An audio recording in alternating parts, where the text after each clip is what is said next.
stage for one last time. It's pretty exciting to be back in camp. I think you always look forward to Six Nations, such a great competition, and I think we're in a good place with the coaching team we have and the squad we have, a lot of depth. Career high in Six Nations is definitely winning the Slam. You know, we had a number of great one-off wins, denying teams, you know, their own championships throughout the course of it, but to have actually won it ourselves once was very, very special. You know, the Welsh fixture, you know, a lot's got to be made of it, but from my own personal point of view, you know, all wounds have healed from the disappointment, that my own personal disappointment I had back in June, July, and obviously, you know, I've absolutely no animosity towards Warren. He did what he did for the betterment of the team. You know, you get over those things and you move on, and we're different competition, different teams, and, you know, all I'll be trying to do is get the better of his team. OK, enough of the media day questions. It's time to swap one camp for another and get on an old fella's retreat. That's right, a bit of man-to-man time and a bit of dog too.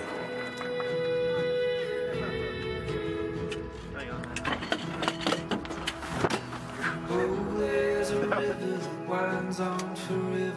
I'm gonna see where it leads. Oh, there's a mountain that no man has mounted. I'm gonna stand on the peak.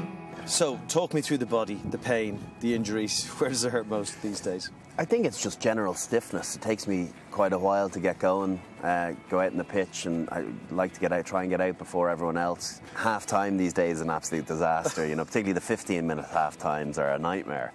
So you just get tighter and it's just become a board, and it's like pick him up again, like a plank, and then out you go. Is there a moment in that when you're, you know, say 75 minutes into a 61 game? 61 minutes. You know, against Cast. I looked up and was like, you are kidding me, that was 19 minutes of this game left. I'm like, my orange light has been on about, you know, about 20k at this stage. Do you think rugby's got better? Better. Yeah, it's changed. It's become massively attritional, and it's better for the viewing public. Possibly not better for those, you know, involved and those having to get up the next day, you know, for the 7 o'clock feed.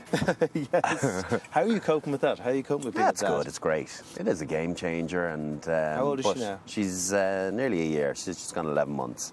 So it's really class, and little personality now, and I don't quite get the same smile that her mother gets, but that's okay. I'll play second fiddle.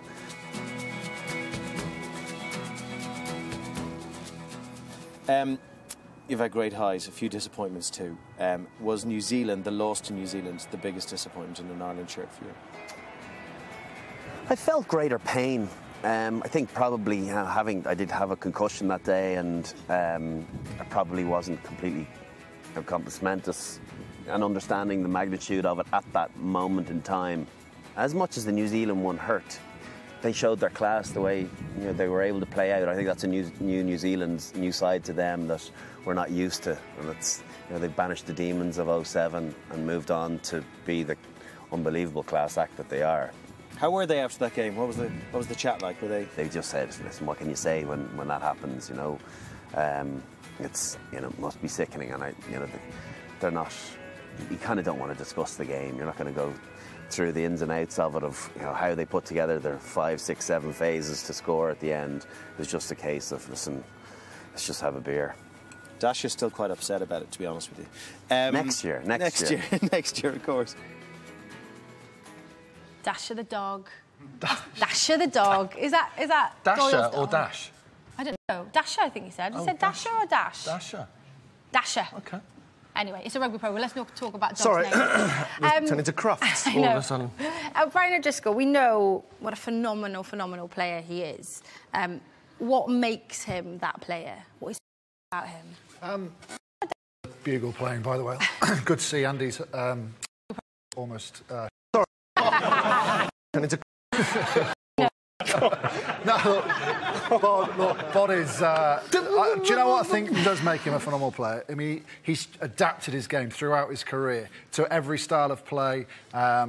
He's obviously hugely talented, but there's lots of hugely talented players out there. But the real greats, the Martin Johnsons, the Delalios, not so much the Healeys, but you know, the Carters, the O'Driscolls. I think the thing that sets them out is they never question themselves. They never have dips in form because they never hesitate thinking, am I going to get this right? They just do the right things. And you know, as a leader, you know, for Alan, I know he hasn't captained Alan the whole time, and we've seen a bit of Paul O'Connell coming in.